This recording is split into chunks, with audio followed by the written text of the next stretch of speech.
Good morning বন্ধুরা। আজকে হলো সরস্বতী পুজো আর সরস্বতী পুজোর দিন সকাল সকাল স্নান করে উঠে পড়েছি, কারণ পুজো করতে হবে। আর তার আগে একটু রেডি হয়ে নিচ্ছি। তো দেখতেই পাচ্ছ আমি অনেকটা রেডি হয়ে গেছি। লিপস্টিক লাগিয়ে নিয়েছি, সিঁদুর পরে নিয়েছি, টিপ পরে নিয়েছি। আর চুলটা যেহেতু ভেজা ছিল সেহেতু তোমার গামছা দিয়ে এতক্ষণ জড়িয়ে রেখেছিলাম যাতে যতটা সম্ভব ড্রাই হোক, কিন্তু দেখছি সেরকম কিছুই ড্রাই হয়নি।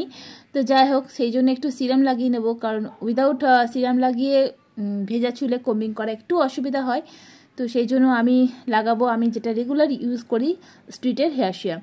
ওকে, তো এইটা ভালো করে চুলে একটু অ্যাপ্লাই করে নেওয়ার পর চুলটাকে মানে হালকা হালকা ওপর থেকে একটু অ্যাডজাস্ট করার জন্য কম্বিং করা যেতেই পারে, কোনো অসুবিধা হয় না।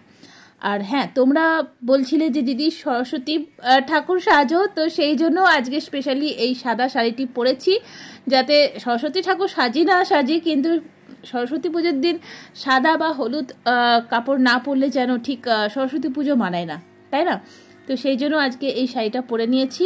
তো আমার সাজুগুজু অলমোস্ট কমপ্লিট, এবার যাব পুজো করতে। আর দেখো চুলে সিরাম লাগানোর জন্য চুলটা কতটা ম্যানেজেবল হয়ে গেছে। এবার শুধু পোপার ওয়েতে শুকিয়ে গেলে ভালো মতন করে আঁচড়ে নিলেই হবে।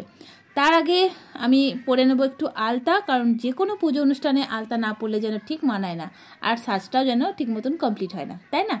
তো তোমাদের আমার পুরো সরস্বতী পুজোর লুকস শেয়ার করলাম। কেমন লাগছে অবশ্যই কমেন্ট করে জানিও, আর ভালো লাগলে আমার চ্যানেলটিকে সাবস্ক্রাইব করে নেবে। ওকে, তো চলো, টাটা।